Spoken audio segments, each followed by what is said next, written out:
And then we'll tackle your problem. And so he wrote me a prescription. That was so cool. He took a prescription pad and he said, I'm going to write 4 things down I want you to do. And in 6 weeks, when you're mentally and emotionally rested and you're feeling better, then we're going to tackle the issue.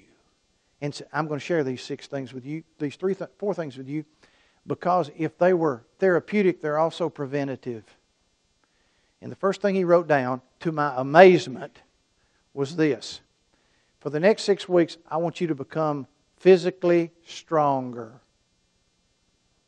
Winston Churchill in World War II wrote in his essays that he would go home in the afternoons during the war and paint. He was an artist. And this is what Churchill said. The mind, unlike a muscle, cannot rest itself simply from inactivity. Because that's how a muscle works. You rest it, it repairs itself, it's back. Churchill said the mind is such an incredible creation that only when you totally focus a different part of your mind in a different area, totally focused, do you then free up the other part of your mind to rest itself.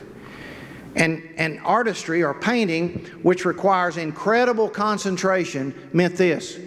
When Churchill was at his easel in the afternoon, each stroke of the brush requiring incredible concentration, it meant that while he was working on his painting, he was effectively forgetting about the war.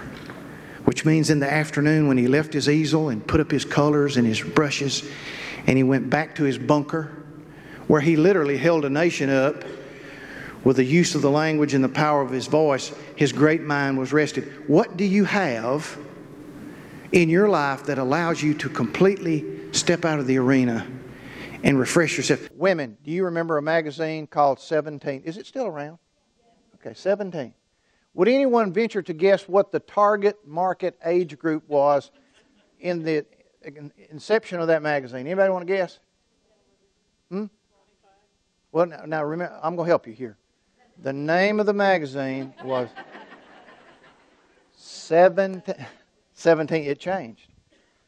After a few years, that changed to 16, then it went to 15, then it went to 12, then it went to 10, then it went to 8 to 9. Do y'all know at what age marketers begin marketing to little girls now?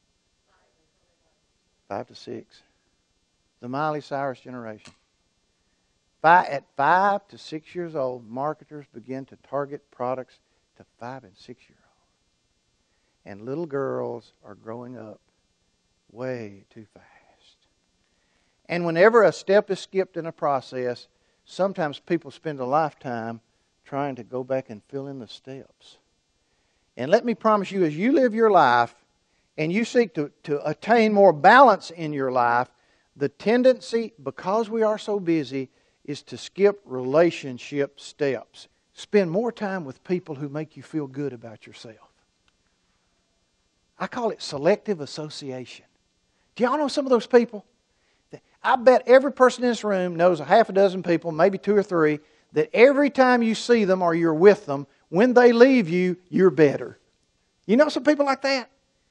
And I'm going to say this to you women, more so than to the men, because I learned it from my little 89-year-old mother before she died, who needed both knees replaced, but she was too bow-legged, and who was legally blind. I learned from my mother there's a difference in selfishness and self-preservation. Women, hear me. There's a difference in selfishness and self-preservation. Men, hear me. It's okay to take care of yourself, guys, gals. Because what you really want to do is to be around to take care of the people that you love and the people with whom you work and the people that you serve. And in order to do that, you got to be around. And in order to be around, there are certain things you need to do to make sure you stay mentally, emotionally, physically, and spiritually healthy.